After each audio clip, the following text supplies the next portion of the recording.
Hello friends, कैसे हैं आप लोग। My self advocate Manibhushan Kumar. आज हम बात करने वाले हैं बेल कैंसिल के बारे में कि बेल कैंसिल कैसे होता है।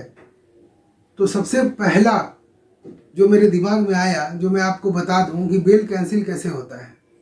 जैसे मान लीजिए कि आपको हाई कोर्ट से या सुप्रीम कोर्ट से या डिस्ट्रिक्ट कोर्ट से आपको बेल मिल गया। अब बेल आपको मिल गया, बेल क्यों दिया गया?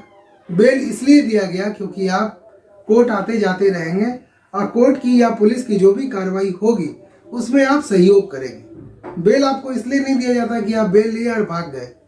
बेल आपको इसीलिए दिया जाता है कि आप कोर्ट की कार्रवाई में, कोर्ट का जो सेशन ट्रायल चलेगा उसमें आप सहयोग करेंगे, इसीलिए आपको बेल दिया जाता है।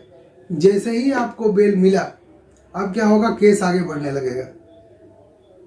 तो अब डेट पड़ने लगा। मान लीजिए पहला डेट पड़ा, आप अपीयर कर गए, ठीक है। दूसरा डेट पड़ा, आप नहीं जा पाए। तीसरा डेट पड़ा, आप नहीं जा पाए। चौथा डेट पड़ा, आप नहीं जा पाए।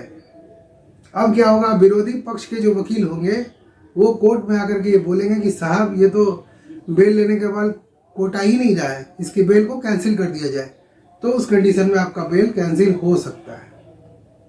तो बेल कैंसिल का सबसे प्रमुख रीजन जो है वो यही है कि बेल आपको मिल गया लेकिन उसके बाद भी आप कोर्ट नहीं जा रहे, तो क्या हो गया, मिस यूज ऑफ बेल।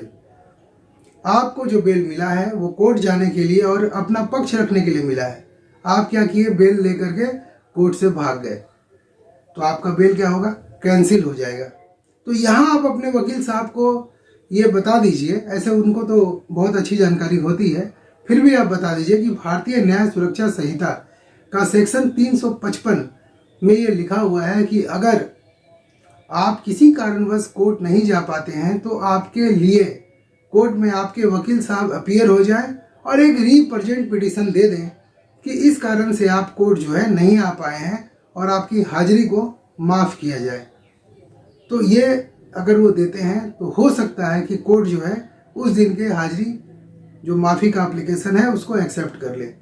लेकिन बार बार अगर आप ये करेंगे, हर बार रिप्रेजेंट पिटीशन देंगे, हर बार रिप्रेजेंट पिटीशन देंगे, हर बार हाजिरी माफ़ी के लिए बोलेंगे, तो कोर्ट के अब विवेक के ऊपर निर्भर करता है कि कोर्ट उसको एक्सेप्ट भी कर सकती है या एक्सेप्ट नहीं भी कर सकती है। तो वहाँ होता ये है कि कोर्ट जो है आपके बेल बॉन्ड को कैंसिल कर सकती है।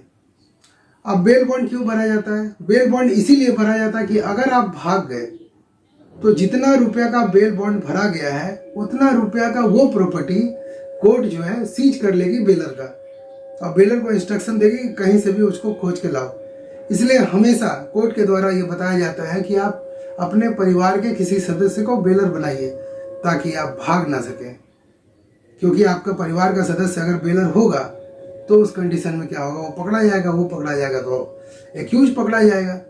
तो बेल कैंसिल होने का सबसे प्रमुख रीजन यही होता है कि आपका नहीं कोर्ट जाने के वजह से, एब्सेंट होने की वजह से बेल जो है वो कैंसिल हो जाता है। तो ये बात हमेशा आप ध्यान में रखिएगा कि आपको कोर्ट जो है वो जाते रहना है और आपका अपना जो पक्ष है, जो भी पक्ष है, आपका जो एविडेंस है उसको कोर्ट के समक्ष सबमिट करिए और अपना बेल बचाइए। बेल आपको मिल गया, अगर बेल आपको नहीं मिलता तो आप जेल के अंदर होते। फिर क्या होता है, वीडियो कॉन्फ्रेंसिंग के जरिए सुनवाई होती है और केस कोर्स का जो प्रोसीजर है वो आगे बढ़ते रहता है। इसीलिए बेल को बचाना बहुत ज़रूरी है ताकि आप घर में सुरक्षित रूप से रह सकें और पूरे केस को आप लड़ सकें। दूसरा कारण क्या है, गवाह को प्रभावित कर देना। अगर आप अपने ही गवाह को, जो आपके केस में जो गवाह हैं, अगर उसको प्रभावित कर देते हैं, उसको डराते हैं, धमकाते हैं, ये बोलते हैं कि अगर तुम मेरे केस में गवाही देने आएगा तो तुमको जान से मार देंगे, या धमकी देते हैं, तो ये भी बेल कैंसिल होने का प्रमुख रीजन माना जा सकता है। और बहुत सारे रीजन हैं, अगले वीडियो में मैं आपको ज़रूर बताऊंगा। तो अगर आप मेरे चैनल पर नए हैं प्लीज़ इसे सब्सक्राइब करें, लोगों के साथ शेयर करें और नॉलेज शेयर करें ताकि लोग भी अवेयर हो सके, उनको सही चीज़ों की जानकारी जो है वो हो सके। Thank you. जय हिंद, जय भारत।